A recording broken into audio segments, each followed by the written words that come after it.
I sink into my favorite chair on our back patio, the smell of charcoal and grilled steak hanging in the warm evening air. Laura's laughter rings out from the kitchen as she and Sandra fuss over a salad bowl. Through the open sliding door, I catch a glimpse of them. Laura's hand gestures animated as always, Sandra shaking her head with an indulgent smile. Inside, the two women look like sisters, though they couldn't be more different in build.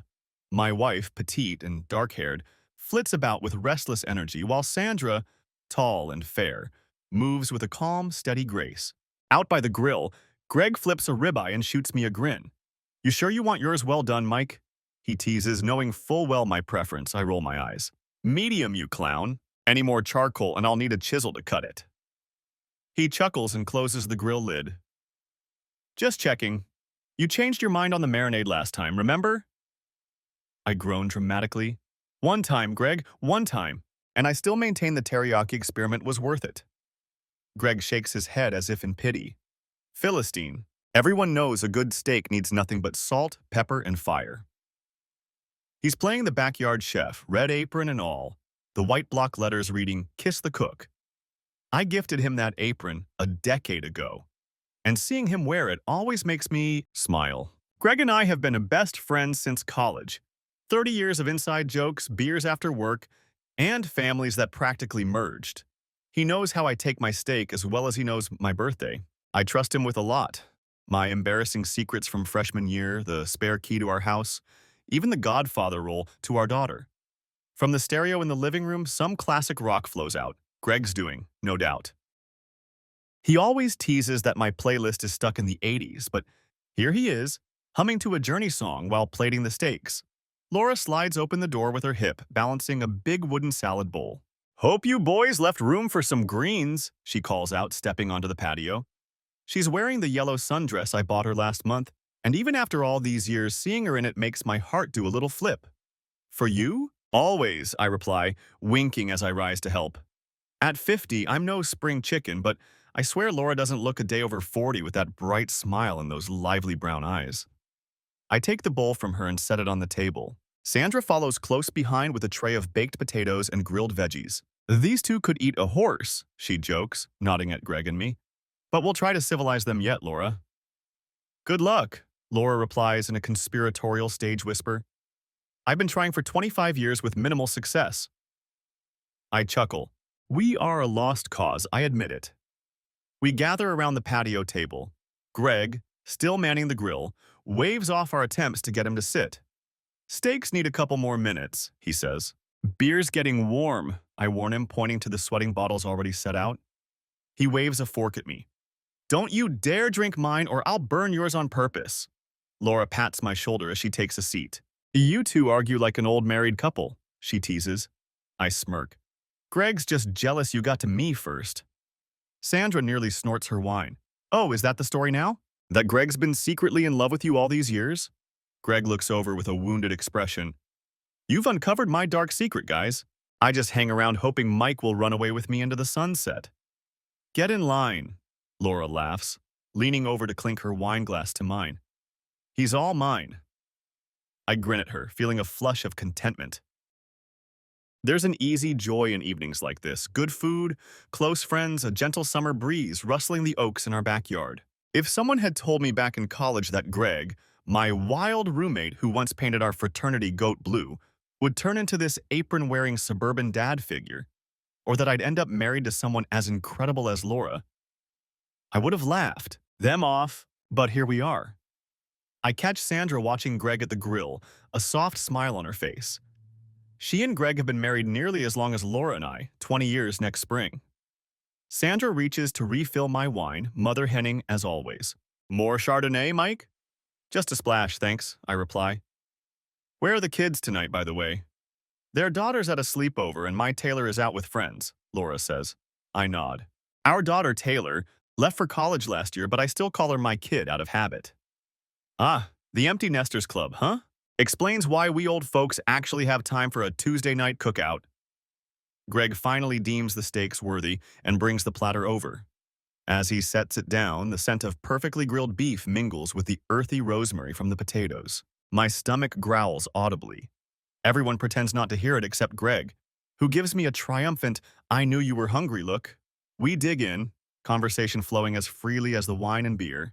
We toast Sandra's recent promotion at the library, tease Greg about his golf swing or lack thereof, and plan a weekend hike that we've been talking about for ages. At one point, as the sun sets in a blaze of orange, I lean back and just take it all in. The sounds of my wife's laughter mixing with Sandra's, Greg's hand theatrically over his heart as he pretends to be wounded by our jokes. I feel profoundly lucky.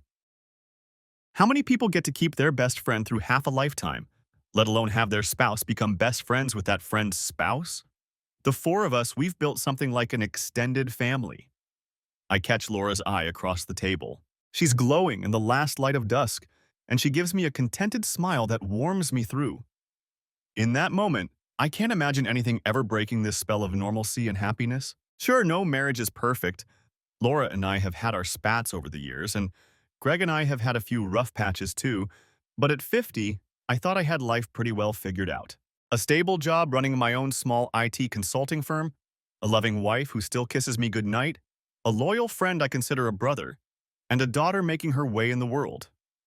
What more could a guy want? Greg raises his beer bottle, shaking me from my reverie. "To good friends," he says. We all lift our glasses and bottles. "To good friends," we echo. The clink of glass and the fading sunlight mark the moment in my memory. If I'd known what was coming in the months ahead, maybe I would have held that moment closer, savored it even more. But hindsight is a cruel thing. Back then, on that balmy evening, I felt only contentment. Surrounded by people I loved and trusted, I had no reason to suspect that life was about to show its cruelest side. For now, ignorance is bliss. I smile at Laura, take a long drink of my beer, and allow myself to feel completely, perfectly at ease. Part 2. The First Crack. It's a little over a week later when the first crack in my comfortable world appears. It's a Thursday night, closing in on 10 p.m. I'm in my home office, sorting through some invoices, the house quiet except for the rhythmic tick of the hall clock. Laura had an evening work event, a monthly networking mixer, she said, and I expect her back soon. The shrill ring of the landline jolts me. We still keep a corded phone in the kitchen, one of those habits we never dropped after cell phones took over. I stride down the hall to grab it, heart skipping. Calls at this hour rarely bring good news. "Hello?" I answer, keeping my voice low out of instinct in the silent house. "Mike?" It's Sandra. Her voice sounds tense, almost apologetic. "I'm sorry to call so late, but is Greg still with you?"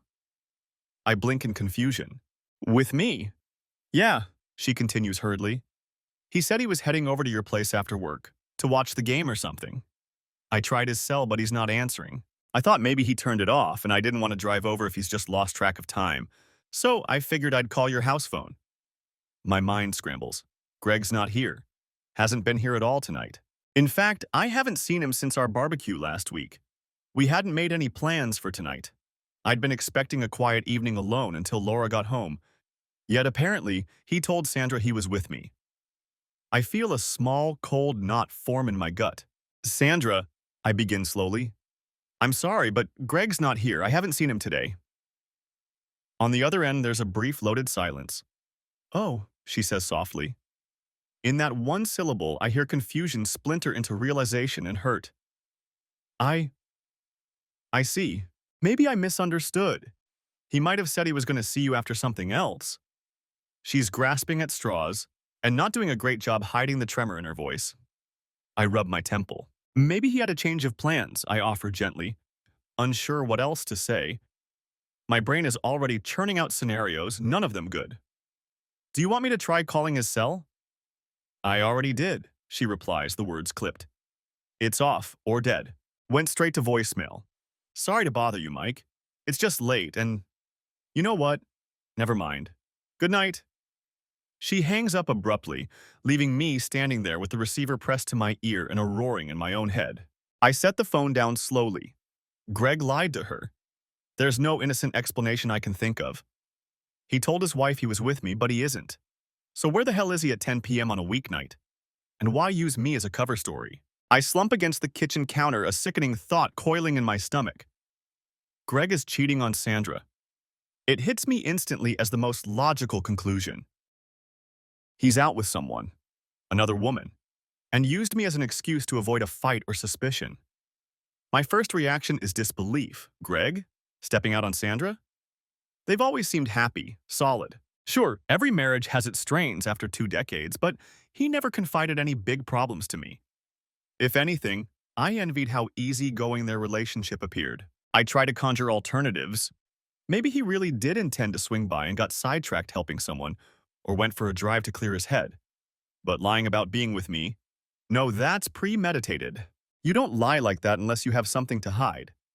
Anger flares in me. Not anger. Anger's too strong. More like indignation on Sandra's behalf. She's one of my closest friends too. We all are. How could he do this to her?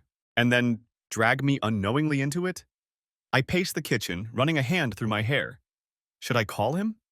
Demand to know where he is and what the hell he's doing? Part of me wants to. Part of me is just worried.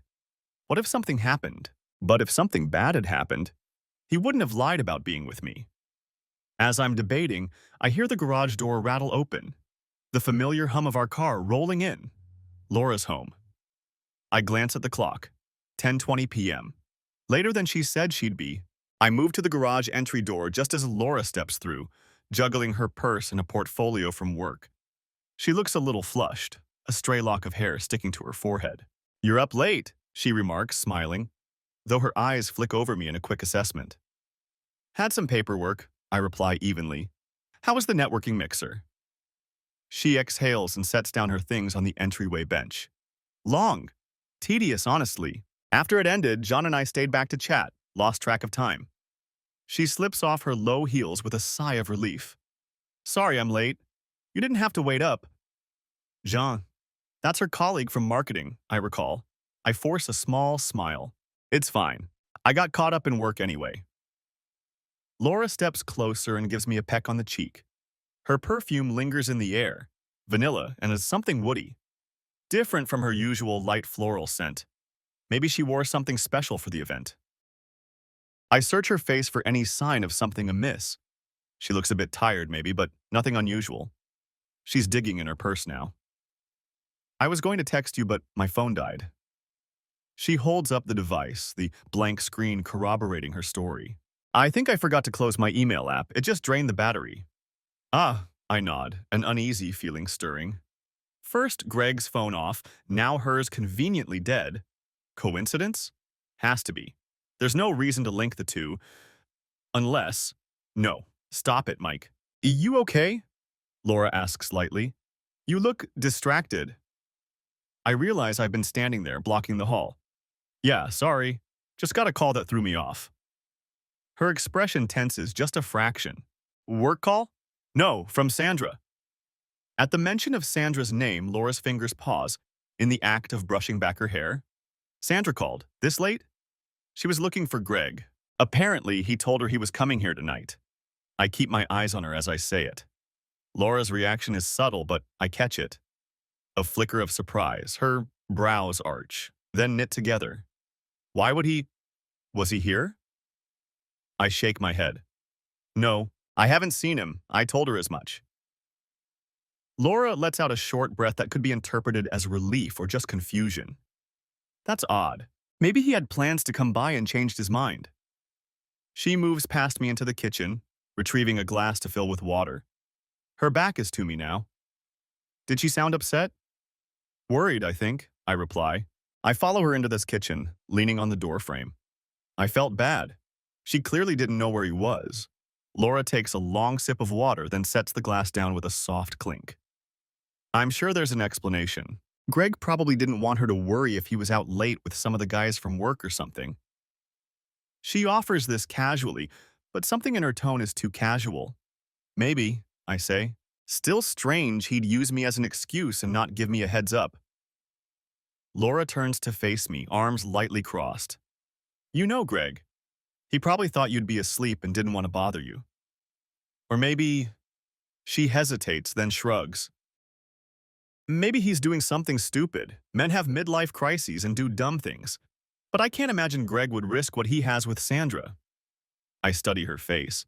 There's genuine concern there, maybe a touch of annoyance at Greg. Everything she says sounds reasonable enough. And yet here we are. My best friend is apparently running around behind his wife's back, and I've been made an unwitting alibi. I rub my neck.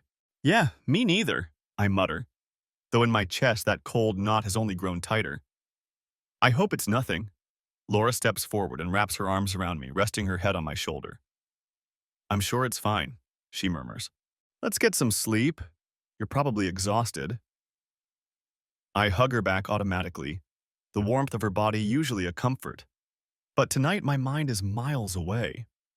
Over Laura's shoulder, I find myself staring at nothing, thoughts churning. I feel her fingers trace absent-minded circles on my back, a familiar soothing habit of hers, but it doesn't ease me like it normally does. After a moment, she pulls back and gives me a gentle tug toward the hallway. Come on, worrywart. It'll sort itself out in the morning. I allow myself to be led to our bedroom, but as Laura heads into the bathroom to get ready for bed, I sit on the edge of the mattress staring at the pattern of moonlight on the floor. My best friend lied to his wife and used me to do it. That fact thuds dully in my brain.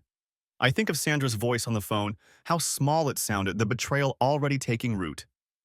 What did she do when Greg finally came home? Did she confront him? Is she lying awake right now, sick with suspicion? And Greg, what now? Does he know I didn't cover for him? Does he realize the position he's put me in? I don't have answers, only a restless unease.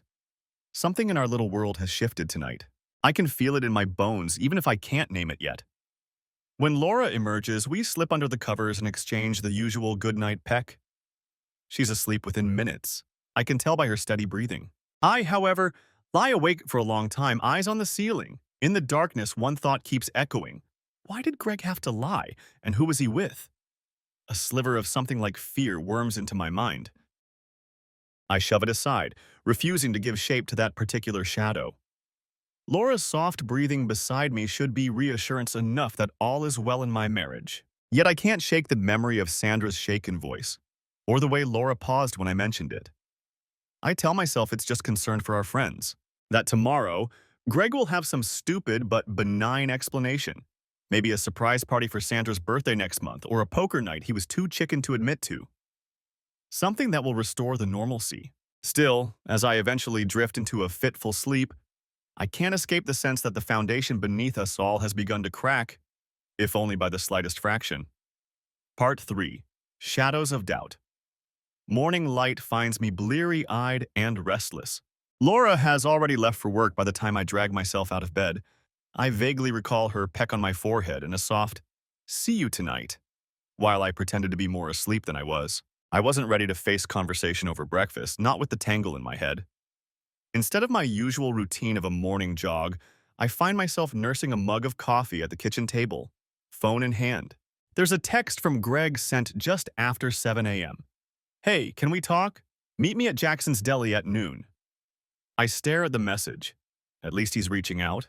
Part of me wants to ignore it, but I need answers almost as much as he probably needs to spin whatever story he'll feed me.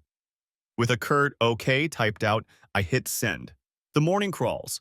At work, I push through a meeting and respond to client emails on autopilot, my mind elsewhere. Around 11:45, I tell my office assistant I'm stepping out for an early lunch, something I almost never do, which earns me a curious glance. I must look as lousy as I feel. Jackson's Deli is a cozy downtown place we've frequented for years. Greg and I often met here for a sandwich on busy days. When I arrive, he's already in a corner booth, a half-eaten pastrami on rye in front of him and a barely touched cup of coffee. He looks up and I'm struck by how tired he appears. Dark circles under his eyes, hair a bit unkempt. But I remind myself he's likely had a rough night of his own making. I slide into the seat across from him. Hey, hey, he echoes. For a moment, neither of us speaks. Outside our little bubble of tension, the lunch crowd chatters and clinks utensils, oblivious. Greg breaks the silence. So, I guess I owe you an apology and an explanation. I fold my arms, leaning back. That'd be a start. He runs a hand through his hair, not meeting my eyes. Look, about last night, I'm sorry I dragged you into that. I shouldn't have told Sandra I was with you without checking with you first. It was stupid.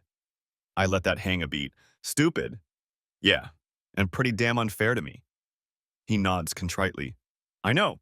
I put you on the spot. When I got home, she was, well, upset doesn't cover it. We had a hell of a fight, he grimaces, poking at his sandwich crust. I told her it was a misunderstanding, that I was going to see you, but then I didn't. I raise an eyebrow. That's what you went with. He exhales. I didn't know what else to say. She didn't buy it, of course. She's convinced I'm hiding something. Kept asking if I was cheating on her. He finally looks up at me and I see a flicker of desperation in his eyes. Mike, I swear it's not what she thinks. My stomach tightens. He hasn't actually said he isn't cheating, just that it's not what she thinks. He's choosing words carefully. Then what is it? Why all the cloak and dagger crap? Greg glances around to ensure no one's eavesdropping, then leans in. Okay, I'll level with you, but you have to promise me you'll keep this between us. I don't respond, just keep my gaze steady. He takes that as agreement. There's this person I've been helping out, he says quietly. An old friend from way back. She's been going through a nasty divorce and needed someone to talk to. We've met up a few times, mostly at odd hours because she's trying to keep it private. Her ex is a real piece of work, you know. I didn't want Sandra to get the wrong idea, so I just told a white lie. He rubs the back of his neck. I was with her last night at a coffee shop outside of town talking through some legal stuff she's dealing with. I didn't think it'd blow up like this. I let that sink in. It sounds half plausible, which only means it's a half-truth at best. So why not just tell Sandra you were helping a friend? He gives a weak chuckle. You kidding? If I told her I was comforting another woman late at night, friend or not, she'd lose it. Sandra's wonderful, but she can be insecure about that stuff. I frown. It's not entirely untrue. Sandra has confided some jealousy issues in the past, but still. So you thought making me your alibi was easier? He meets my eyes with a pleading look. I know, it was crappy. I'm sorry, I didn't think she'd check up. I figured I'd get home, she'd be asleep and none the wiser. There's a bitter taste in my mouth. Who's this friend? I ask, trying to sound conversational. Anyone I know? He shakes his head quickly. Nah, someone from before I met Sandra. You wouldn't know her. She lives across town.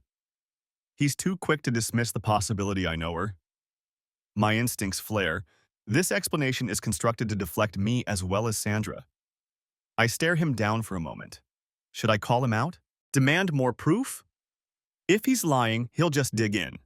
And if by some wild chance he's telling the truth, I'd be accusing my friend of something awful without cause. Mike, I'm really sorry, Greg says again, misreading my silence as anger, which, to be fair, it is. I promise, no more lies. I'll sort it out with Sandra. Just, can you cover me on this? If she asks, can you say I swung by your place but you were asleep or something? My jaw tightens. I'm not going to lie to your wife, Greg. His face falls. Come on, man. It's just to smooth things over until I can fix this. I'd do it for you. The hell of it is, he probably would. If our positions were reversed and I begged, he'd lie for me in a heartbeat. That's the kind of loyalty we've always had. But now, the thought churns my stomach. I push aside the memory of Laura's arms around me last night and focus. I can't, I say firmly. I already told her you weren't with me. I'm not going to suddenly change that story. It'll just make things worse. For both of us. He sinks back, shoulders slumping. Yeah, you're right. He sighs heavily. God, I've really screwed the pooch on this one. I don't disagree. I just watch him. This man I thought I knew inside out. Is this guilt I see? Fear? There's something else in his expression too. Something furtive that doesn't sit right.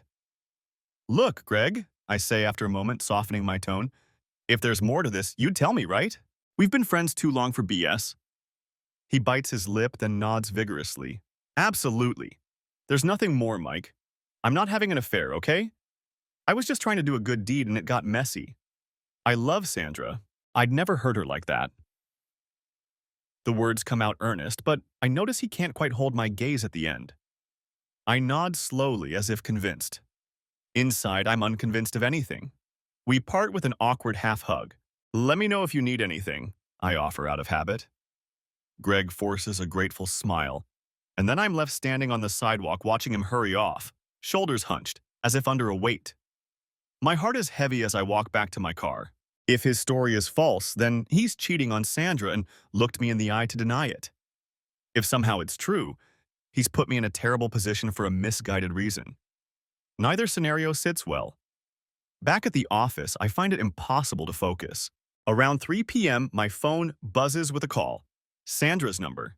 I step out to the stairwell for privacy and answer. Mikey, hi, she says, voice strained. Do you have a minute? Of course. How are you doing? I ask gently.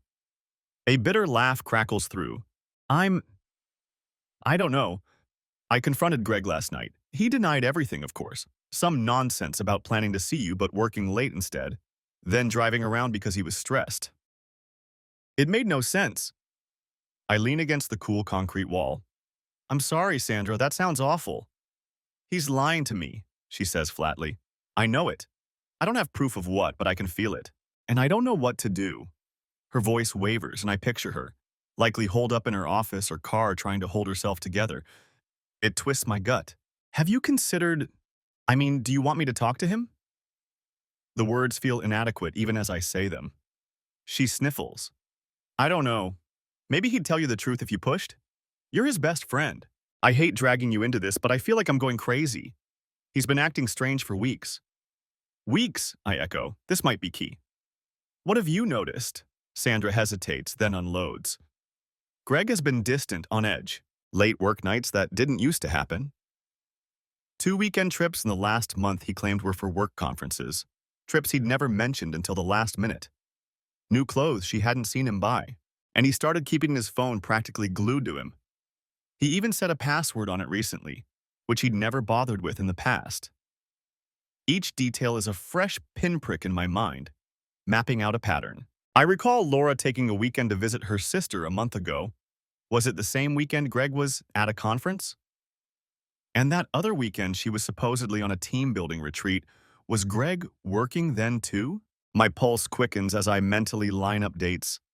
I'd have to check the calendar at home to be sure, but it's looking damning. Mike, are you still there? Sandra's voice snaps me back. Yeah, sorry. I was just thinking. I tread carefully. Sandra, did any particular dates or times stand out? Maybe I can subtly verify if Greg really had work stuff with a mutual contact. I'm not sure what I'm fishing for, but she lists a couple of dates, one in late May, one just 2 weeks ago in mid-June. Late May. Laura spent that entire last weekend of May at her sister's out of state, or so she said. And mid-June, 2 weeks ago, Laura was away then too. A Friday overnight for an alleged team retreat at a nearby resort. My hands feel cold despite the stuffy stairwell air. Could be coincidence. Wives have trips, husbands have work, sometimes at same time. But it feels like too much alignment. Mike, Sandra says quietly, I know this is a horrible thing to ask, but you don't think Laura would cover for him, do you? Like if he was cheating, you don't think she'd help him lie to me? The directness of the question sucker punches me. Laura, no, she wouldn't lie to you, I stammer. The idea of Laura being complicit in Greg's deceit, aside from being personally painful, doesn't fit her public image. She and Sandra are friends. Why would she hurt her like that? Unless Laura has her own skin in the game. Unless she's the other woman. I can't voice that thought. Not to Sandra, not now. If I'm wrong, I'd be poisoning her friendship and my marriage with unfounded suspicion. If I'm right, dear God, I think Laura's as in the dark as we are, I managed to say, and I hate that I half lie to her. She was surprised when I told her about Greg's lie last night. It isn't a total lie. Laura did act surprised. But now, every one of my wife's reactions, her words, her alibis are cast in a dubious light. Sandra sighs. I'm sorry. I shouldn't drag your wife into this. I'm just grasping at straws. The whole thing's making me paranoid. She pauses. I'm honestly considering hiring a private investigator. Is that crazy? It's like she plucked the thought from my own mind. It's not crazy, I say slowly. You deserve to know the truth one way or another. I just need proof, she whispers. If I accuse him outright without it, he'll keep denying and make me feel like I'm insane. I nod, though she can't see it. I get it. Evidence cuts through the lies. We share a few more words, me offering support in general terms, her thanking me for listening. By the time I hang up, my shirt is damp at the collar, and I'm trembling with adrenaline. The evidence. We need evidence. I lean my head back against the wall, eyes shut. The horrifying suspicion I refused to name last night now screams for acknowledgement. If Greg's having an affair, Laura fits disturbingly well as the missing puzzle piece. Their matched absences, the second phone she might have, the secretive behavior, it's all aligning in my mind with sickening clarity. A wave of nausea hits. Was I that blind? The ease between them at our cookouts, the way they've known each other for years. I always saw it as innocent friendship. Greg is practically family. But could there have been an undertone I didn't see? Private jokes, casual touches? I think back to last week's barbecue. The glances, the laughs. Nothing blatant, but maybe I wasn't looking. My hands curl into fists. I need to know. If there's even a chance. If my wife and my best friend are betraying us all, I have to know for certain. And if it's true, they will not get away with it. I push off the wall, resolve hardening. I won't confront either of them yet, they just lie like they've been lying. No, I'll do exactly what Sandra said. I'll get proof. A cold clarity settles over me. This is no longer just Greg's problem or Sandra's nightmare. It's mine too now. As I head back into my office, I've already decided my next steps. I pick up my phone and scroll through contacts. I know a guy, an old army buddy turned private investigator now working in the city. We haven't talked in a bit, but he always said if I needed anything, to call. Before I can overthink it, I hit dial. As it rings, my reflection in the dark phone screen stares back at me. Jaw set, eyes steeled with purpose and hurt. Clayton Investigations, a gruff familiar voice answers. Clay, it's Mike Benson, I say, voice low but steady. I need your help with something. Personal. And just like that, the first steps of my plan fall into place. Part 4. Truth in the Open. The week that follows is one of the longest of my life. Each day, I go through the motions at work and at home, playing the faithful husband and dependable friend, while inside, I'm coiled with tension. Laura continues on as if everything is normal. Morning coffee together, shared jokes over dinner, even intimacy one night that I forced myself through with a heart full of turmoil. It takes all my strength not to recoil from her touch, not to scream questions in her face. But I need to be sure, and the trap is already set. Clayton, Clay, comes through faster than I expected. Using the scraps of information I have, dates, suspicious circumstances, Laura's and Greg's schedules, he begins surveillance on both. We communicate through a secure app, and I learn to live for his updates. Most are mundane. Nothing out of ordinary today. Greg at work, then straight home. Laura went to gym, then grocery store. It's frustrating, watching and waiting for them to slip. Finally, on a warm Tuesday afternoon, I get the message I've been both craving and dreading. They're together. Green Lantern Motel on 3rd. I have photos. My vision tunnels. Even expecting this, seeing the confirmation hits like an anvil to the chest. I'm in the middle of reviewing a contract at my desk. Now I stand so abruptly my chair wheels back and thuds against the wall. Another ping, a photo. Hand trembling, I open it. Grainy, but clear enough. Greg's black SUV in a cheap motel parking lot. Next, another photo. A woman stepping out of the passenger side, turning toward a door. She's wearing a navy skirt and white blouse that I instantly recognize. I saw Laura in that outfit at breakfast today. I clamp a hand over my mouth, a strangled sound escaping. It's real. It's all real. A third photo loads. Greg and Laura at the motel room door. His arm encircles her waist. They are kissing, her face tilted up toward him, his fingers tangled in her dark hair. I taste acid. My phone slips from my grip and clatters on the desk. For a moment, I just stare at it as if it's something alien. As if those images aren't of the two people I cherished most, betraying me in broad daylight. My body moves on autopilot. I grab the phone, my keys. I don't even remember walking out of the office or driving, but next thing I know, I'm on 3rd Street, turning into the cracked asphalt lot of the Green Lantern Motel. I kill the engine and sit, panting like I ran miles, my heart a war drum in my ears. Clay steps out of a car a few spots over, approaching cautiously. I lower my window and he hands me a manila envelope. Everything's in here, he says quietly. Photos, timestamps, they've been inside for about an hour. My eyes flash to the row of doors.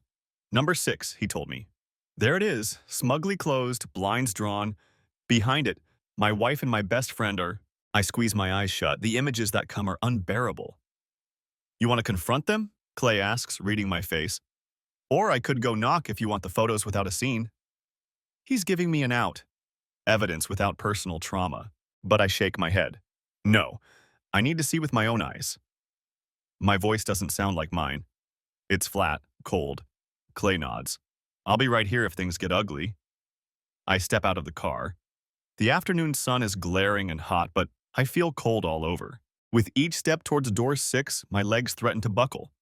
Part of me wants to turn and run to unknow this reality. Another part wants to crash through that door and do unspeakable things to them both. I do neither. Instead, I press myself against the adjacent wall, just out of sight of the window, and listen. Muffled voices filter through. I can't make out words, just the unmistakable cadence of Greg's and the lighter notes of Laura's. They're talking, occasionally interrupted by laughter. Laughter. My hands curl into fists, so tight my nails bite into my palms. I force myself to look into the envelope.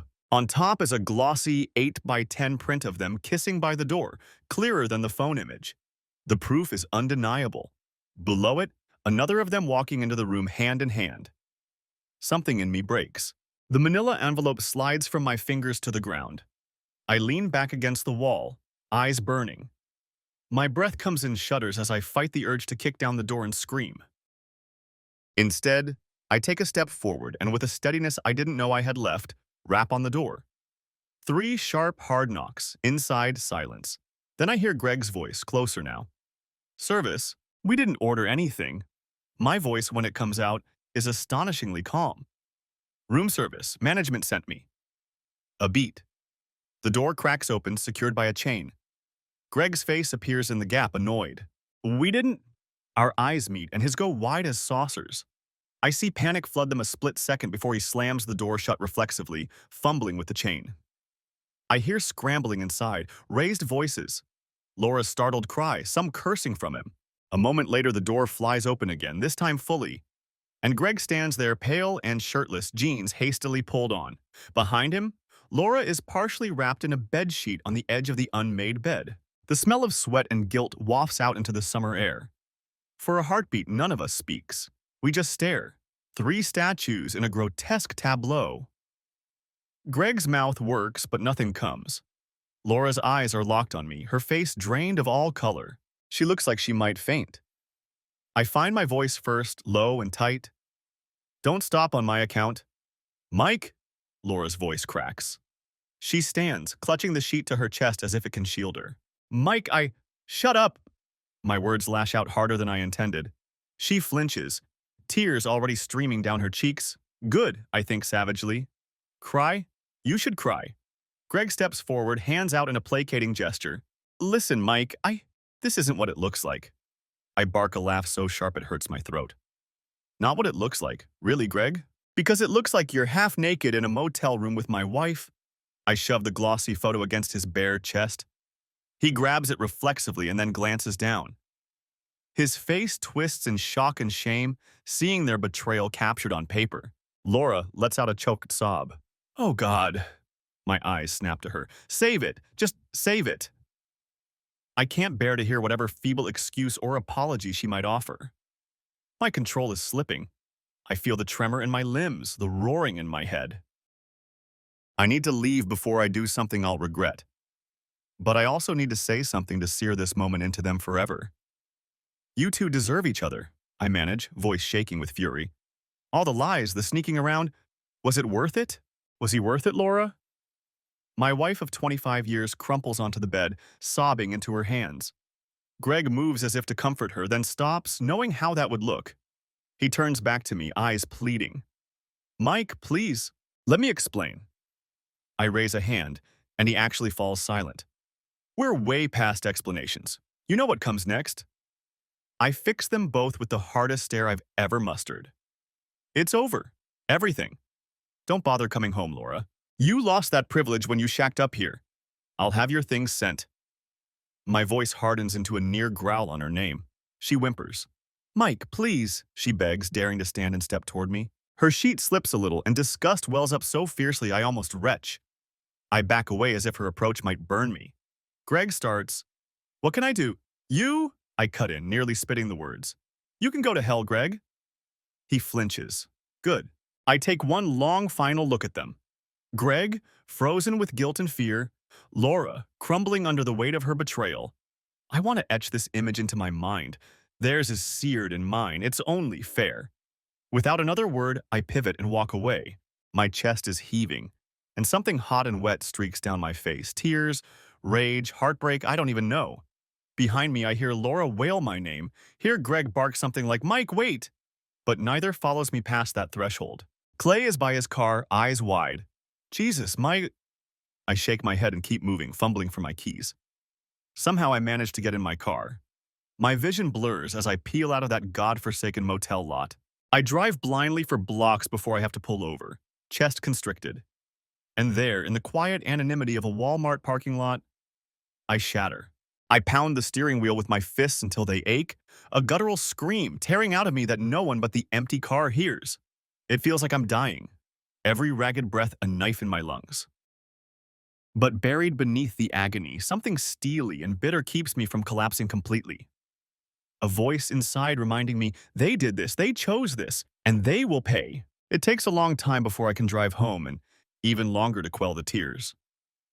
When I finally pull into my driveway at dusk, I feel emptied out, hollowed by pain but hardened by resolve. The ache in my chest hasn't faded, but in its center is a cold, clear purpose. They destroyed our lives behind closed doors. Now I'll destroy theirs in the light of day. Part V. Aftershocks. I don't sleep at all that night. How could I? I spend the dark hours pacing the living room, a glass of whiskey untouched on the coffee table. Every so often, my phone buzzes. Laura calling from God knows where, or texting long strings of apologies and pleas that I delete without reading fully. I finally power the phone off to gain some silence. By dawn, I've packed 2 suitcases with Laura's clothes and essentials. The sight of our bedroom closet with its neat rows of her blouses and dresses made my stomach churn. So I yanked out armfuls and stuffed them in. I can't bear the idea of her setting foot in this house again. Our house. No, my house now. At 7 a.m., I compose a brief email from my laptop at the dining table. It's addressed to Laura's personal and work accounts. Laura, your belongings are packed. I will leave them with your sister by this evening. Do not attempt to contact me directly. All communications can go through my attorney. Michael. I hit send, my hand surprisingly steady. It's a cold message, but after the white-hot rage of yesterday, I feel almost numb. There's a grim efficiency guiding me now. Next, I call my attorney, an old friend from law school who specializes in family law. By 8:30, I'm in his office, detailing everything through gritted teeth and handing over the envelope of evidence. He skims the photos and whistles low. Mike, I'm so sorry. This is... Well, the silver lining is you have clear proof of adultery. In this state, that means no alimony for her, and it will only help in property division and any potential fault-based claims. Good, I reply bluntly. I have no intention of giving Laura a dime more than the law demands. We can file for divorce immediately on grounds of adultery, he continues. Also, if you want a restraining order, I just don't want to see her, I say. Restraining order might be overkill unless she makes trouble. So far, she's just calling and texting. I've told her not to contact me. He nods. Understood. We'll get the papers drafted today. Do you know if she's staying at her sister's or... I told her I'd drop her things there. I assume she can stay with her. I have no idea if that's true. Her sister lives 2 towns over. For all I know, Laura spent the night with Greg, but I refuse to dwell on that. Wherever she is, it's not here. And that's what matters to me. By mid-morning, the legal machine is in motion. I sign a stack of documents, feeling an odd detachment as I see the words dissolution of marriage and my wife's name listed as respondent. Wife? The word feels alien now. On the drive home, I steel myself for the next painful task, telling our daughter. Taylor is 20 and home for the summer from college, but she's been away on a road trip with friends and isn't due back until next week. Given the shockwave that's about to hit our family, I can't wait that long. I call her and ask her to meet me for lunch in town, trying to keep my voice steady. To my relief, she's already on her way home from the trip, passing near town, so she agrees readily, sensing nothing amiss. At noon, I sit across from Taylor in a quiet booth at the same deli where I met Greg just a few days ago. The irony isn't lost on me. She chatters a bit about her trip, apparently oblivious to my taut silence, until I gently place a hand on hers. Dad, what's wrong? She asks, her smile fading as she finally notices my red-rimmed eyes, the grim set of my mouth. I realize I don't even know how to begin. How do you tell your child that the family she trusts is broken? I swallow hard. Sweetheart, I have some bad news about Mom and Uncle Greg. Her eyes widen. In that instant, some of it clicks for her. Maybe she recalls that weird phone call with Sandra, or has seen something in our expressions in the past. What about Mom and Uncle Greg? She asks slowly. I grip her hand. There's no easy way. I found out yesterday that they've been having an affair. The words hang in the air like a noxious cloud. Taylor blinks, staring at me as if I spoke in another language. What? Dad, that's not funny. I'm not joking. My voice breaks despite my effort to keep it even. I'm so sorry, honey. I wish it weren't true. But I caught them. I have proof. Her hand trembles under mine. Mom and Uncle Greg? She whispers, and then louder. Mom, with Uncle Greg? No, that can't. Tears flood her green eyes, so like her mother's, and suddenly she's shaking. How could they? Uncle Greg? He's practically family. And Mom? She chokes on a sob, and I move to her side of the booth, wrapping an arm around her as her world, like mine, comes crashing down. People at nearby tables glance over as she begins to cry in earnest. But I don't care. I hold her, stroking her hair like I did when she was a little girl waking from a nightmare. Except neither of us can wake from this. When her sobs subside to sniffles, she pulls back, face streaked with mascara and disbelief. What happens now? She asks in a small voice. I clear my throat. I'm divorcing your mother. I've already started the process. She nods automatically, then her brow furrows in anger. Does Mom know that I know? Not yet. I'll tell her I've told you, or you can. Whichever you prefer. I never want to speak to her again, she blurts, then covers her mouth, torn between fury and grief. I don't know what I mean. How could she do this to us? There's no answer I can give that will satisfy either of us. I simply hug her again. I don't know, Tay. I don't know. We sit there holding each other for a long moment. In the span of a day, both of us have lost family we thought we had. But at least we have each other, and that thought brings me a sliver of comfort. That afternoon, I drive to Sandra's house. I texted her earlier asking if we could talk in person. When she opens the door, one look at my face and at the suitcases in my trunk tells her everything. She knows too, doesn't she? Sandra asks quietly as I haul the luggage up her driveway. I nod. She knows I caught them. I emailed her to say I'm filing for divorce and dropping her stuff here. I hope that's okay. Sandra's expression hardens. Of course. I wouldn't turn my sister away either, but after this, she steps aside, gesturing for me to bring the bags into her foyer. She showed up at my doorstep last night, bawling her eyes out. I let her sleep in the guest room, but I couldn't speak to her. I pause, bag in hand. She's here now? As if on cue, I hear a muffled sound from down the hall, a door closing. Sandra purses her lips.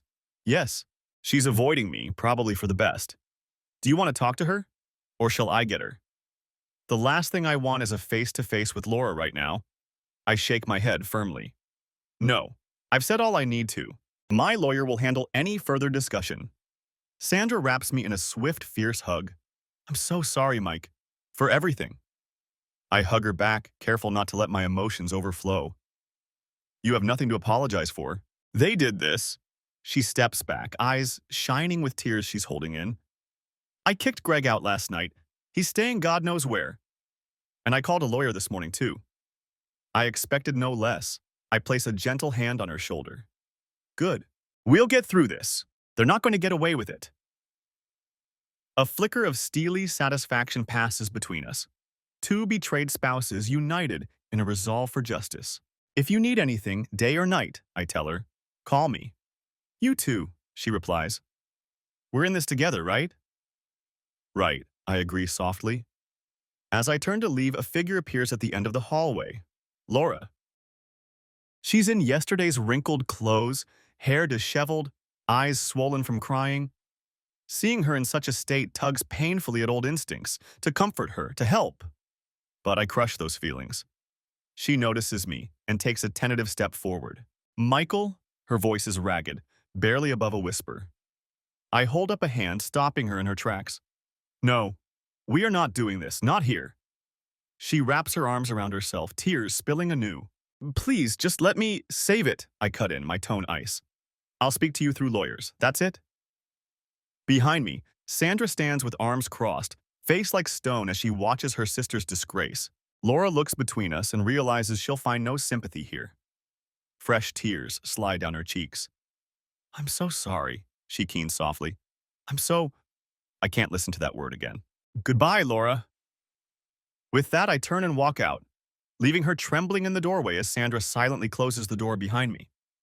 I stand on the porch for a moment, collecting myself. My heart is hammering, adrenaline begging me to either rage or collapse. But I do neither. There's too much to do still, too much set in motion. As I drive away, I allow myself one deep breath. Phase 1 is done. The truth is out, the separation clear. Now comes Phase 2, ensuring that neither of those traitors comes out of this unscathed. That evening, I make a series of calls and send some emails I never imagined I'd have to send. To our closest friends, I lay it out plainly. Laura cheated on me with Greg. I don't delve into salacious detail, just the core truth and the fact we're divorcing. Shocked voices on the other end, curses of anger. Some of the guys threaten to beat Greg senseless. I don't exactly discourage it. Tears from a few of Laura's girlfriends who can't believe what she's done. It exhausts me, but it also feels like setting a bone. Painful but necessary if healing is to begin. By nightfall, the news has started to spread through our small community like wildfire. There's no hiding something like this, not in our circle. And frankly, I don't want it hidden. They chose to carry out their betrayal in secret. Now their shame can be fully public. A part of me takes grim satisfaction in imagining Greg and Laura each fielding stunned, disgusted calls from mutual friends, sensing the support networks they took for granted collapse under them. Actions have consequences. Let those consequences hit hard. Late at night, I finally crawl into bed. The sheets still smell faintly of Laura's shampoo, I realize with a twist of pain. I make a note to wash everything tomorrow. I stare at the dark ceiling, alone in this bed for the first time in decades. Alone, but not defeated. In the silence, my mind drifts to a memory from years ago. A younger Laura and me dancing at a friend's wedding, laughing as I spun her around, utterly trusting in each other. I feel a lump in my throat at the recollection, but I force myself to remember how that trust ended. Her in a motel with Greg. The ache of betrayal quickly douses any nostalgia. As I finally feel the pull of sleep, one of her last text messages echoes in my memory. She had typed, "Please, let's talk. I love you. It was a mistake." I picture her weeping face when she saw me at Sandra's, and for just a second, pity threatens. But I harden myself against it. Love isn't just in words, it's in actions. And her actions spoke the truth far louder than any tearful apology. She made her bed. Now she can lie in it, alone. Part 6. Scorched Earth. Over the next several weeks, I carry out the remainder of my plan with cold, methodical focus. The divorce moves swiftly. Laura doesn't contest a thing. How could she? In the face of the evidence and her guilt, she signs the initial settlement I propose without a peep. Our assets will be divided, but she won't get the house and, as my lawyer predicted, she's forfeited any claim to alimony. She walks away with whatever personal savings and belongings she had. Nothing more. When I see her shaky signature on the agreement, delivered via our attorneys, I feel a grim sense of justice. She made this bed. Now she's getting exactly what she deserves from it. Sandra's divorce from Greg proceeds in parallel. We keep each other updated occasionally, mostly short texts. He agreed to move out. Mediation next week. She tells me Greg's trying to bargain for partial custody of their teenage daughter, but given how furious the girl is with him, he might regret that fight. I suspect he's clinging to anything left, but it's not my concern beyond wishing Sandra the best outcome. Socially, the fallout is messy and fascinating to watch from a distance. Within our friend circle, opinion is universally on mine and Sandra's side. The fact that we were betrayed by the two people we trusted implicitly enrages everyone. No one wants to invite the pariahs to gatherings or even speak to them. In a matter of days, Greg and Laura go from central figures in our social life to outcasts. One Friday evening, about 2 weeks after D-Day, as I've come to refer to the day I caught them, a few of our close buddies insist I join them at O'Malley's pub to shoot pool and take my mind off things. I know their hearts are in the right place. They want to prop me up and demonstrate that I'm not alone. I accept, hoping maybe a night out will ease the constant tension in my chest. The pub is crowded and loud, a familiar haunt where we all used to hang out, often with Laura and Greg among us. The first few minutes are rocky. Stepping in without them triggers a pang of bitter nostalgia. But then Joe and Rick thrust a beer into my hand, and we fall into easy conversation about sports and work. It's almost normal. Almost. Halfway through our second game of pool, Rick's eyes fix on something over my shoulder and narrow. "Well, look what the cat dragged in," he mutters. I turn to see Greg standing at the entrance of the pub. He looks uncertain, scanning the room. The moment his gaze lands on our group, an awkward hush falls over us. I feel Joe stiffen at my side. He's the one who half-jokingly threatened to slug Greg on the phone. Greg swallows and approaches, hands stuffed in his jacket pockets. He's lost weight and looks like hell, unshaven, eyes downcast. "Hey," he says to us in general, as if nothing's terribly amiss. No one returns the greeting. Rick pointedly turns back to the pool table, lining up a shot with excessive focus. Joe steps forward, putting himself slightly between Greg and me. "You've got some nerve showing up here," Joe growls. Greg lifts his hands in a weak, placating gesture. I needed a drink and thought maybe...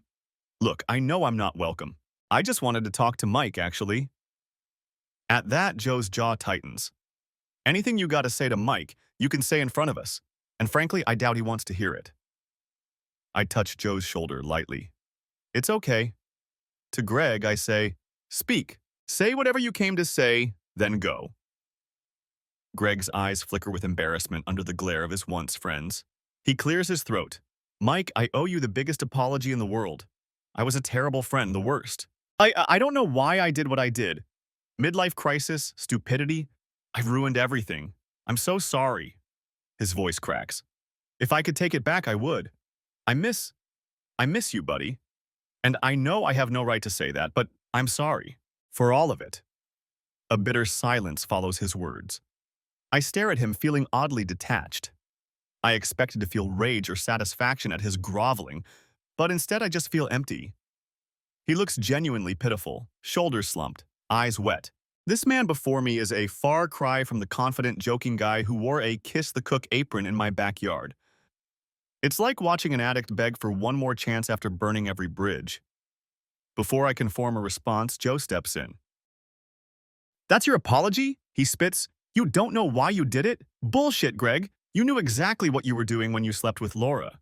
You knew the risk and you did it over and over." Greg flinches. "I know. You're right. There's no excuse." "You're damn right there isn't," Joe goes on, voice rising. Others at nearby tables glance over. "We trusted you. Mike trusted you. And you betrayed all of us." "I never wanted to hurt any of you," Greg starts, but Joe's had enough.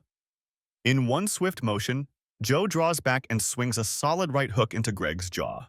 The thud is sickening. Greg staggers into a bar stool, nearly toppling it. A collective gasp and a murmur ripple through the bar. Greg catches himself, hand to his jaw where a red mark blooms. He doesn't swing back. Maybe he knows he deserves it, or he's simply too broken to fight. He just looks at me, eyes shining with tears of pain and humiliation. "Mike," he says thickly, voice trembling, "I know you can't forgive me. I needed to tell you I'm sorry. I needed you to hear it." I step forward, waving off Joe, who's flexing his fist with a scowl. Greg straightens, warily expecting a hit from me too, maybe. But I won't give him the satisfaction of thinking violence can vent what I feel. "You're sorry," I echo quietly. "Noted. You think that fixes anything?" He shakes his head rapidly. "No, You ruined two families, Greg," I say, loud enough that anyone eavesdropping can hear clearly. My voice is eerily calm. "Mine and yours. You destroyed your marriage and you destroyed my marriage. You shattered the trust of everyone here who thought you were a stand-up guy. And for what? Some sneaking role in the sheets to make yourself feel good? I can't keep the disdain out of my voice. Was it worth it? Was she worth it? Greg's face crumples. It wasn't about that. We never meant to. He stops, realizing there's nothing he can say that doesn't sound pathetic or offensive. He swallows hard. I was selfish. And I'll regret it the rest of my life. I stare at him a moment, at this once friend-turned-stranger. Yes, you will. I nod slowly. You will regret it every single day. He wipes his eyes with the back of his hand. Joe looms beside him, ready to throw him out bodily if needed. Greg takes a shaky breath. I lost everything. I just wanted you to know You lost everything? I cut in, a flare of anger finally sparking. Don't play the victim, Greg. You tossed everything away. Big difference. He closes his mouth, nodding miserably. I've had enough. I jab a finger toward the door. Go. Don't come near me again. Greg's composure breaks. A tear slips down his cheek, but he quickly turns away to hide it. Shoulders hunched, he slinks back toward the door. The crowd parts with stony, judgmental silence. In that instant, I almost feel a twinge of pity for how thoroughly life has chewed him up in short order. But then I see Joe's split knuckles and remember my own nights of agony, and the pity disappears. When he's gone, a heavy breath I didn't realize I was holding escapes me. Rick claps me gently on the back. You okay, man? I nod. Oddly, I am, or at least I feel satisfied. Greg's public humiliation just now wasn't orchestrated by me specifically, but it's a consequence he walked right into. The community has judged him and found him guilty. Part of me did want to knock him flat, but watching Joe do it and seeing Greg slink off in tears might have been even more fulfilling. Sorry about that, Mike, Joe mutters, flexing his hand. I shouldn't have lost it. I give his shoulder a squeeze. Oh, don't apologize. I appreciate you having my back. A ghost of a grin crosses his face. Always. After that, word spreads that Greg tried to patch things up with us and got a fist to the face for it. I doubt he'll show himself in our usual spots again. In the following days, final steps of the revenge come to fruition. Laura moves out of her sister's place and into a small rental apartment across town, a fact I know only because Taylor reluctantly mentioned it. My daughter is processing her own complicated feelings, but she's made clear to her mother that she wants distance. Maybe someday I'll talk to her, she told me, eyes puffy from crying. But not now. I can't even look at her. The hurt in her voice assured me that Laura's punishment includes the devastation of their relationship. If losing her daughter's respect doesn't break her heart, I'm not sure she has one at all. From mutual acquaintances, I hear that Laura took a leave of absence from work.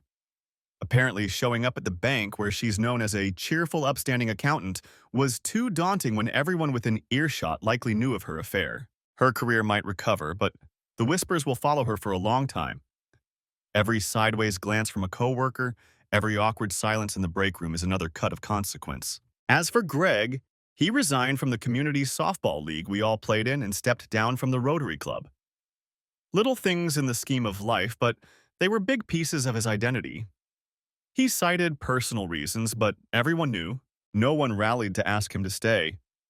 Sandra informs me he's renting a cheap apartment not far from his former home, waiting out the divorce. She's keeping the house in primary custody of their daughter, who has refused to see him since the truth came out.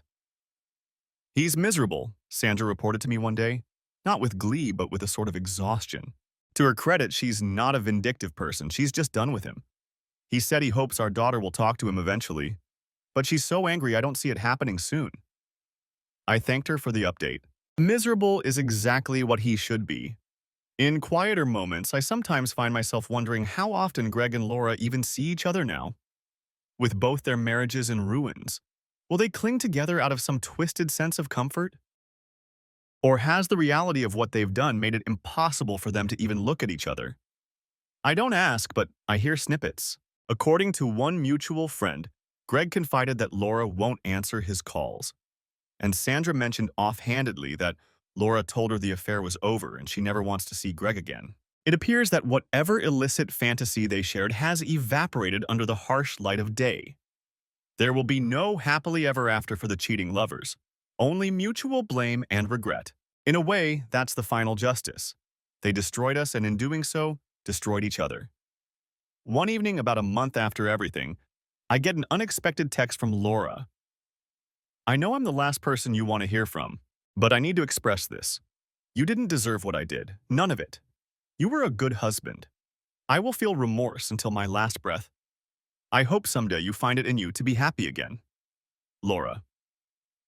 I stare at the message for a long time. There's a time I would have given anything to hear those words from her. An acknowledgement of my worth and her wrongdoing.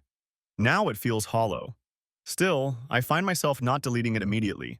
In a way, it's the final piece of the closure puzzle, her admission that I wasn't to blame, that I was good to her and she ruined it. I don't respond.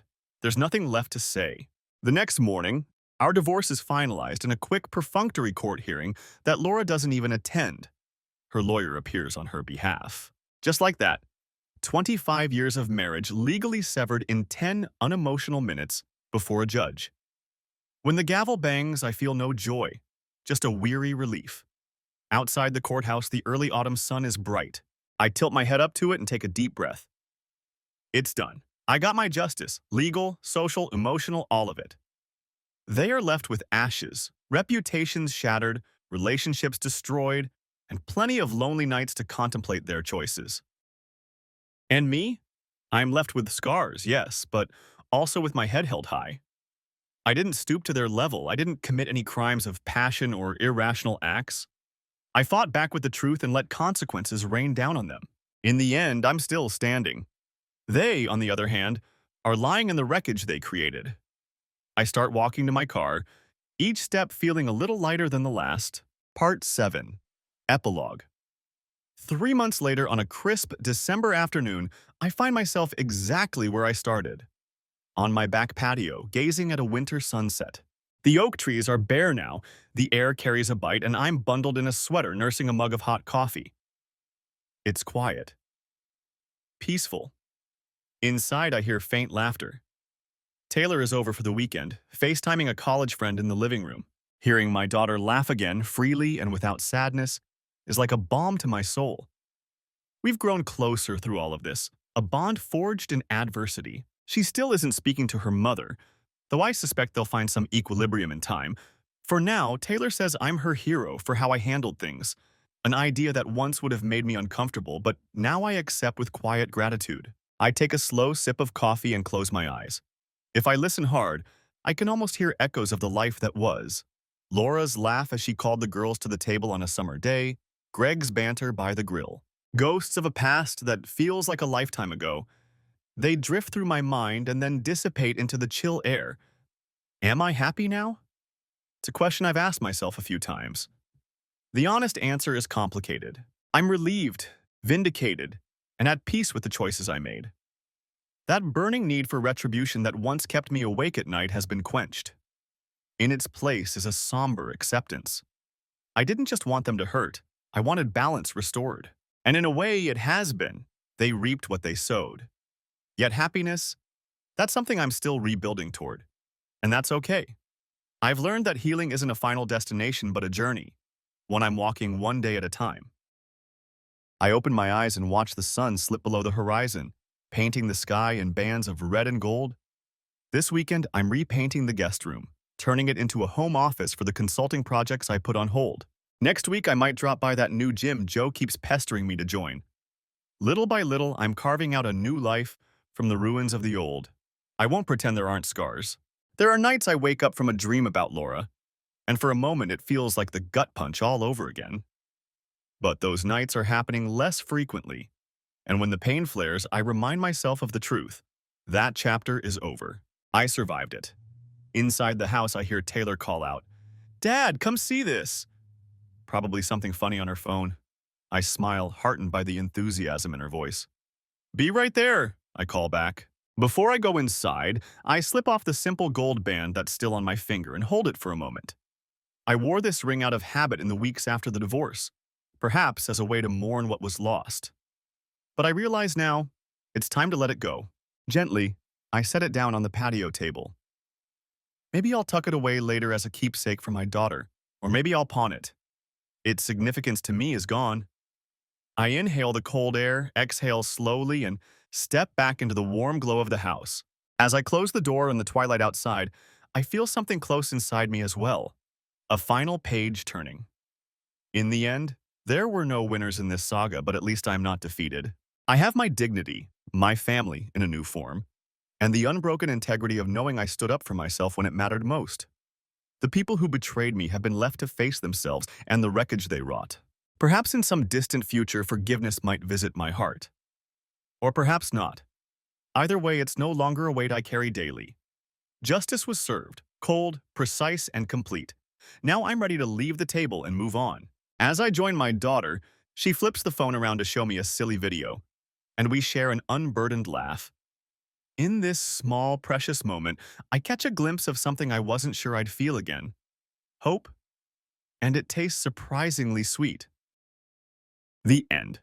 Thanks for watching. I hope you enjoyed it, so subscribe to my channel and watch the next video.